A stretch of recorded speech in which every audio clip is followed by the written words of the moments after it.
Before you listen to the Tech Talk Daily podcast, I have to ask, are the high levels of uncertainty you're experiencing keeping you from making bold moves? Are you able to clearly see and act on the game-changing opportunities the pandemic has created? I'm Daniel Burris, serial entrepreneur, global technology futurist, and disruptive innovation expert, and right now, you have a choice to make. You can react to problems and disruptions after they happen, or you can learn to accurately anticipate disruptions before they disrupt and identify and pre-solve problems before they happen, giving you the ability to turn disruptive change into your biggest advantage.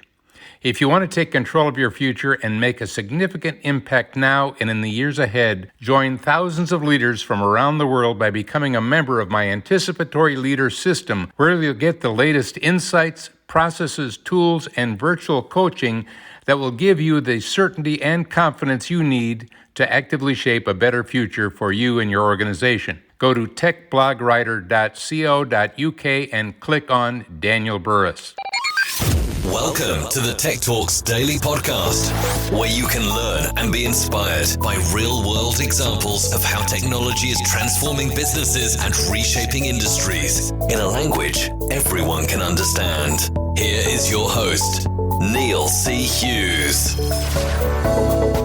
Welcome back to the Tech Talks Daily Podcast. Now, as a guy that worked in the event industry here in the West Midlands in the UK, and of course I'm a frequent concert attendee, not to mention my annual pilgrimage to Glastonbury that I miss more than you could possibly know, I must admit being heartbroken at the current situation and state of the event industry. But I am an eternal optimist, and I'm always looking for a solution to any problem. And on this podcast over the last few years, I've spoken with Real Madrid and Manchester United, who back then had the very nice problem of having a stadium that they could only squeeze 90,000 fans into. But they were also challenged with serving 6 million fans that were scattered all around the world on match day. And of course, we all know what happened next, and all those stadiums are now empty. But they're still bringing those games to their fans, and this got me thinking, could we do the same with the entertainment industry? Could we bring those shows we love directly to fans in their homes? And a few years from now, could that same industry that is struggling right now have the very nice problem of having a packed out venue, sold out to capacity, and an online audience being served at the exact same time? Now, that school of thought led me to the inspirational co-founder and CEO of goldstar.com and Stellar Tickets. And traditionally, Jim McCarthy has sold millions of live event tickets to millions of people on behalf of more than 5,000 venues and producers each year. But what did he do next? Well, buckle up and hold on tight, because I'm going to beam your ears all the way to California so we can speak with Jim McCarthy about all this and much more. And trust me, you're going to love this one. So a massive warm welcome to the show, Jim. Can you tell the listeners a little about who you are and what you do? Sure. I'm Jim McCarthy. And as I told you, Neil, I'm sitting in Pasadena, California, where is the headquarters of Gold Star, which is one of the most popular, under normal circumstances, one of the most popular event ticket sellers in the U.S. And also our new product, Stellar, which is an online we call total show management system for online events. So we're working on that too. And we've been at it for quite a while, at least on the Gold Star side. And I've been part of it from the start. I'm one of the founders. Wow. Like you said, you are a co-founder and CEO of Stellar Tickets and Gold Star, a company that sells millions of live event tickets to millions of people on behalf of more than, I think it's over 5,000 venues and producers each year. But can you expand on that and what makes you different from the other ticket sellers out there? We won't mention no names, of course, but we know who they are. Yeah, our platform, and it's sort of nostalgic to talk about what we normally do because, of course, since March we haven't done it. But our thing is really about value and discovery. So we work with people who produce shows, venues, producers, anybody who's got a show that they're selling, a professional live event show like theater, concert, etc. And we create a marketplace with a big emphasis on discovering new things that you didn't know about and saving you money. So normally what a lot of people do is they go to goldstar.com or the Goldstar app to figure out what they're going to do for the weekend, right? They go and say what's happening on Saturday, or maybe they say what's happening in the theater world this weekend, or the concert world this weekend, and then buy tickets from us, usually at a pretty significant discount, because we're helping the venues and producers fill their houses, and it works out really well. So that's what we normally do. Yeah, I mean, you say that's what you normally do. And obviously with concert shows, sporting events, and just about any event you can imagine is cancelled this year. I'm curious, have you dealt with the challenges and negative effects on your business? Because it's something that nobody could have seen coming. Gosh, I don't know if there's really a good playbook for 100% drop in revenue in the course of 36 hours, Neil. Yeah. I don't know. I mean, surely that has happened before, but I mean, our industry of live entertainment has basically ceased to exist. And I think in the US, at least, it might be a little better in Europe, but I think that's going to continue to be the case probably until about spring of next year of 21. And so, our response to it was at first just to sort of absorb the shock. And, realistically, we had to cut costs and try to do that in a way that took care of our people as much as possible and kept them insured and all that kind of stuff. But really, really started to watch what was happening in the online event world, which emerged obviously organically after the shutdown of live entertainment. And started to see people doing stuff that was better than just the sort of casual, open your laptop and play the guitar shows that you probably saw some of those in the first days after all that stuff. That was like morale building content, but it really wasn't. It ultimately, you kind of get tired of that. And so what people were beginning to do starting in about May or so was make shows that were actually good, really good, well-produced shows. They had to be clever to make sure that it was done safely. And charging people for it. And when they did that, they succeeded. And we were starting to see that made a lot of sense. And then we started building a platform called Stellar, created a sort of sub-team within the team to build a thing that we call Stellar, which is a system that a producer of a show can use to ticket and stream and market and everything else an online show so that they can function during this time. We brought that to market in beta in late summer, early fall. We're still kind of there. There's about, I think, 75 or 80 available shows on stellartickets.com right now. And we're building the technology out more and more, and we're getting more and more people using it every day and people buying tickets. So it's pretty exciting. And just to bring to life what you're talking about there, are there any shows that you can just give me a little bit of information on, or the kind of shows that you would expect to find on Stellar Tickets? Sure. We've had all kinds, and we've got one this weekend, the weekend that we're talking. I don't know when people are listening, but the weekend in October, we have the finale of a show that has been running all summer at the Geffen Playhouse in Los Angeles called The Present. And this has been a really popular illusionist show that, people have been participating in every night since I think it was June, where you actually sort of participate in the magic yourself. In this case, I got my little envelope mailed to me by the show the other day, and in it is a bunch of magical stuff that'll allow me to participate along with the show. So that's going to be a very big show, a lot of fun. It's been popular all summer long, everywhere. So that's on the site right now, and it's a big one that's coming up. Concerts of all kinds. We've had we've got the Tedeschi Trucks concert going up today, which is a popular band, and just a whole bunch of music acts that are there. We're starting to see more and more theater events. Just good, well-produced stuff where the experience of seeing it online is a really good night of fun entertainment. And presumably, I've had a lot of these venues had to upgrade their technology to start broadcasting that show, not to a crowd in a venue, but to people online. Is that right?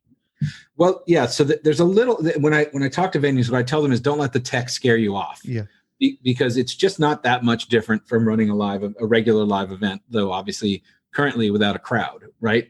There's, most people are going, you know what, I'm going to beef up my, the PC that I use for this kind of stuff just to make sure it can handle the load. And it's just getting used to a couple more wrinkles on the tech. That part of it is not that challenging, and you can go a long way these days, as you know, with not very much money. There's some awesome equipment that doesn't cost more than $1,000 or $2,000. And if you want to make a bigger investment, obviously you can do that, and it'll pay off over the longer term. But we do a lot on Stellar to help people with that. We have a thing called Stellar Academy that has a lot of resources about the tech specifically. And then, of course, the goal of Stellar as a platform is to make it as easy as possible, because we integrate the ticketing and the streaming and everything in one place. So I don't think anybody should be worried about the tech. I think it's a big opportunity for live entertainment venues to figure out how to make online events work for them. And as for the viewers, would they watch an event on their laptop, or would they be able to have it on their big screen and surround sound system and everything? They can do both. In fact, we've got the TV apps like Apple TV and Roku and the others.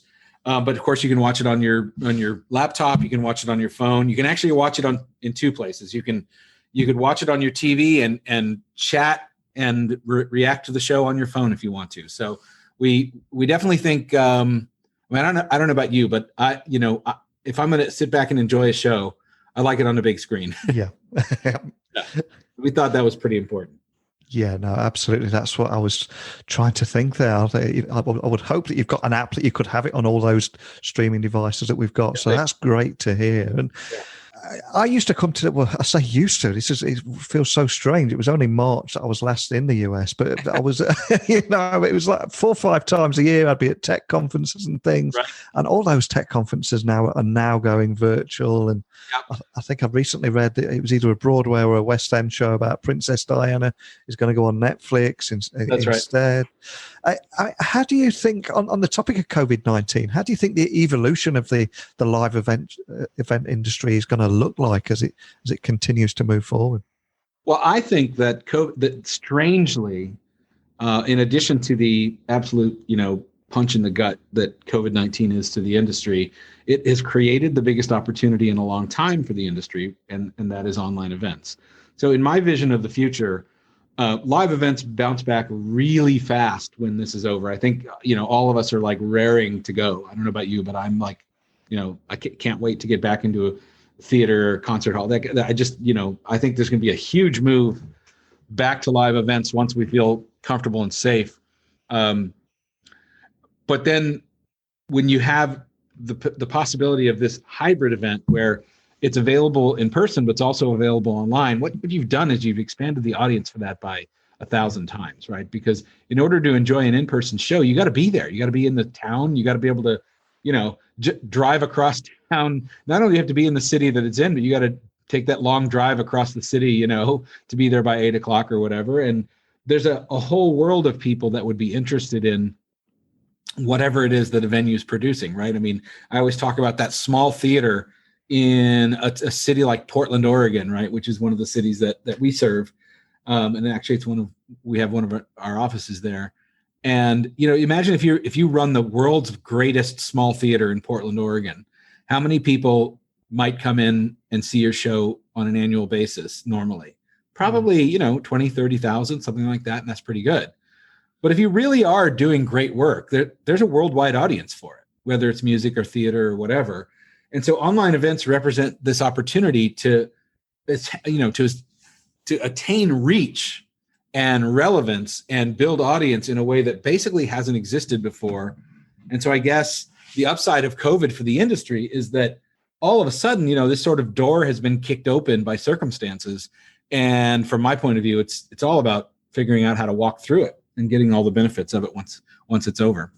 I couldn't agree more. And I think now more than ever, people need to start thinking differently and learning how to innovate and deliver a different experience, which a few years down the line, it's going to dramatically improve prospects as well. But how do you see the role of entrepreneurship in the midst of a crisis like this? I think it's absolutely critical. And it's the entrepreneurs who are going to instinctively look for ways to make the change you were just talking about. Yeah. It's the nature of an entrepreneur to say, what do I do about this? right? Entrepreneurs typically have a bias toward action as opposed to a bias toward, inaction or just contemplation. And so it's absolutely up to entrepreneurs to think about what it's going to take to get through the crisis and what the next phase of our lives post-crisis is going to be like. Yeah. So I think that what this has done for us is it's accelerated a lot of things that were coming anyway, but it's also created, some understanding. And I know in me, probably in all of us, where I go, oh yeah, I knew that, but I wasn't facing the reality of it, right? I knew that, the way that our healthcare system in the US works was not great, but boy, this really showed us how not great it really is for a lot of people. And other things like that, where just kind of your mind gets opened because of a crisis, and the entrepreneur is going to be the one, and the group of entrepreneurs are going to be the ones to say, okay, how do I interpret all that crisis and turn it into stuff that's actually useful and help build the next phase of what happens in society on it? Absolutely. And something that I've noticed, especially over the last few months, is if we go back 6 months ago, there was a huge debate about working from home versus working from in the office. And of course, the reality is you don't have to be one side of the fence. You actually need both, depending on what task you've got at hand. So on the subject of virtual events versus physical events, right, do you think again that there's a place for both within the entertainment industry? Hugely. I mean, what are you a fan of in terms of live events? Oh, everything. Yeah, music, theater, shows. Yeah. Yeah, I mean, so imagine that there was a big concert in New York City, right? Oh yeah, Madison Square Garden. Madison Square Garden, and it's who's your dream artist for that? Oh man. Well, let's go with Springsteen if we're at Madison Square Garden. Okay, so Springsteen's doing a gigantic concert in Madison Square Garden. And, and we're in the future where people are going to the venue again. And there's 25,000 people in the garden. But there's also a really, really great online experience available to you to watch at the same exact time, with multiple cameras and lighting and, just great effects. And you can participate and you can clap along with it virtually, and you can do all these things. And you can pay $25 to watch that, on a Saturday afternoon. Interested? Yeah, count me in. Where do I sign up? Right? I mean, really, it's exciting, and while it's happening, it's a live event. It's really something that's it got that crackle, that energy, that electricity of a thing that's happening right now, and you can participate. One of the things that I guess has surprised me a little bit, although it's awesome. One thing that's part of the Stellar platform is people who are watching the show can chat with each other if they want to. There's sort of a chat function within it that, you can turn it off if you don't want it, and you're either you can turn it off. But what we have seen is that, the first time I saw this, I was like, I don't know why this surprises me, but it does. The show started at, let's say, 6:00. The stream opens at 5:00. So there's this chat and the just waiting for the show to start. We probably had, for this one band that does a great Beatles tribute show called the Fab Four, I think for about 45 minutes before their show started, the time that I did this, there were 50 or 60 people chatting the whole time, interacting with each other, talking about what songs they wanted to hear, talking about, just like, which is your favorite Beatles song. It was just this rambling chat that just went on and on for 45 minutes before the show even started. That's a kind of connection that, frankly, you don't even really get in the in-person experience, really, right? I mean, you don't sit around and talk with everybody around you, generally speaking, right? So there's a lot of things about it that can really come to life for people. Yeah, and as technology advances, I would imagine when you start putting things like virtual reality or augmented reality and 360-degree cameras, it could almost feel like you're on the front row, the best seats in the house. Well, you could see things in a virtual event that you couldn't see in an in-person event, right? You have the ability to zoom in, right? For example, that you can't really zoom in on when you're in person. You have the ability to kind of follow the action backstage if you want to. I was talking to a producer the other day who's talking about putting body cams on actors in a show, so that you could potentially be seeing the show from the point of view of different characters as you went along. So there's just tons of possibilities that I think are going to evolve as people do this more and more, as people produce more and more of these shows and see what works and what people like. And you don't have to miss the encore because you've got to get to the car park or the last train home. Yeah. True too. That's true too. What's next for you, though? And what makes you hopeful for 2021 and beyond? Well, I mean, for us, we're growing Stellar. If there's people out there that want to produce an online event, they should contact us at stellartickets.com. Of course, we're happy to help. That is growing by the day. I think with what we're trying to do right now is help our industry get through the crisis and be in a position to actually have a new strategic strength, right? A new card in its deck, right? To play, to say, look, the business model of live entertainment is dicey. It's hard business to make money in. But if you add on another dimension, the online event, which can be very profitable, if you layer those two things on and you use, smarts, it can actually make, the business model a lot better. So we're very aware of the fact that, I look around and think to myself, like, what would happen if this industry just got wiped out by this? It's too grim to consider, right? I think people don't fully appreciate the impact of all the live performance venues and things like that on the quality of life in the middle of a city, right?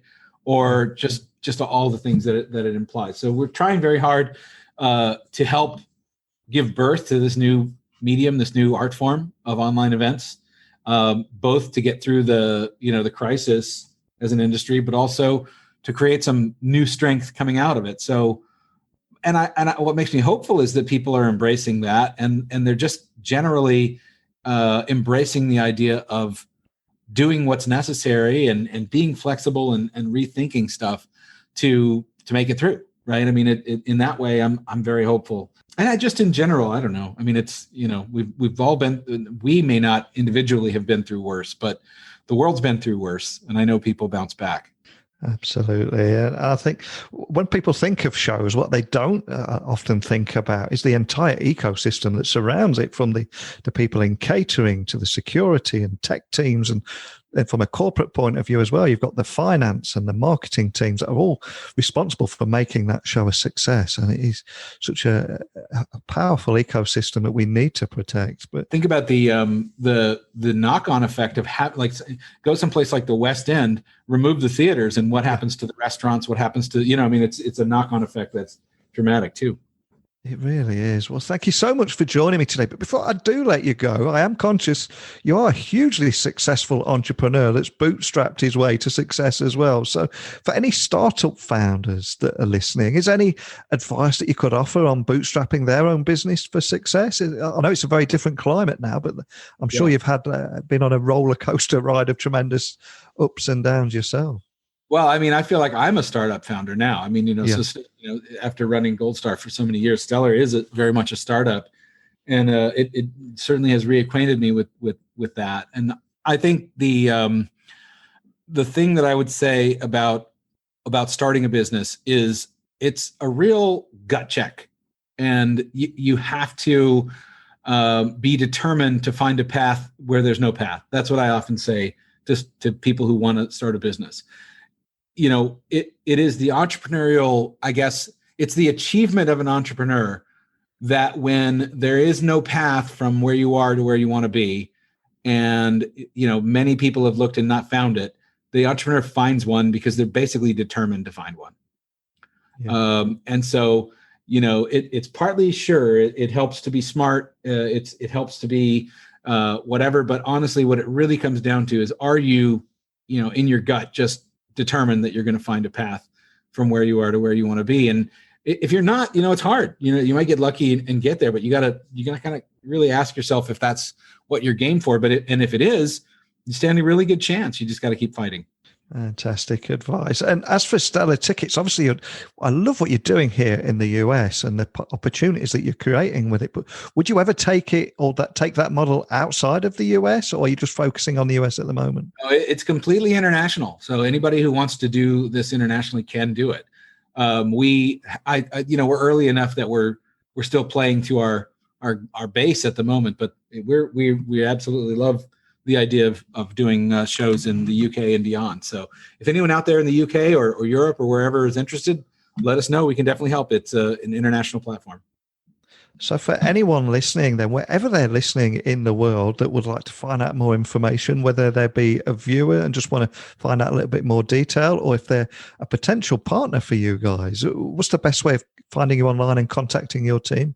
Well, they can go to stellartickets.com and just drop us a line. There's a box that you can fill out, and we will be in touch with you real quick. And I'm on Twitter at goldstarjim, which is not Stellar Jim at the because it's been that's been my handle for a while. But if there's anything I can do to help you and direct you toward the right people here at Stellar, I will do so. Well, I'd love chatting with you today. Online events is a topic very close to my heart, as well as physical events too, especially during the COVID crisis, because I think we're all looking for a solution here. We do have to think a little bit differently, but just spending 30 minutes with you talking about the future of live events and pivoting using technology, it's really got me thinking. So more than anything, just a big thank you for joining me today. It's my pleasure. Thank you, Neil. As I said a few moments ago, we've already learned that it's not a case of work from home versus working from the office. We can do both, depending on whatever task we've got at hand. And in a few years from now, I do hope that venues are filled to capacity and the show busts out of those four walls and has a huge online audience scattered all over the world too. Maybe we just need to think about live events differently and ultimately start thinking bigger.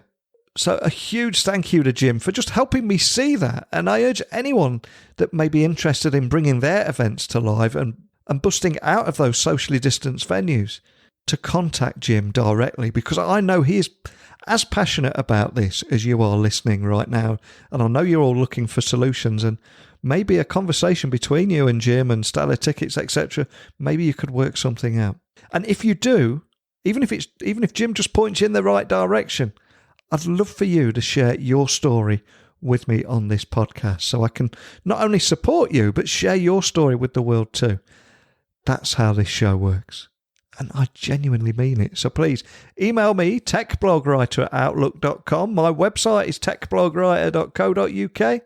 Let me know your thoughts on today's conversation. If you've got different ideas, different way forward, or you just want to talk about it, or leave a comment, or ask me a question, whatever it is, I'm the easiest guy to get hold of.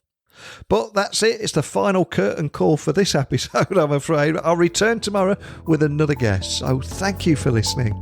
And until next time, don't be a stranger. Thank you for listening to the Tech Talks Daily Podcast with Neil C. Hughes. Remember, technology works best when it brings people together.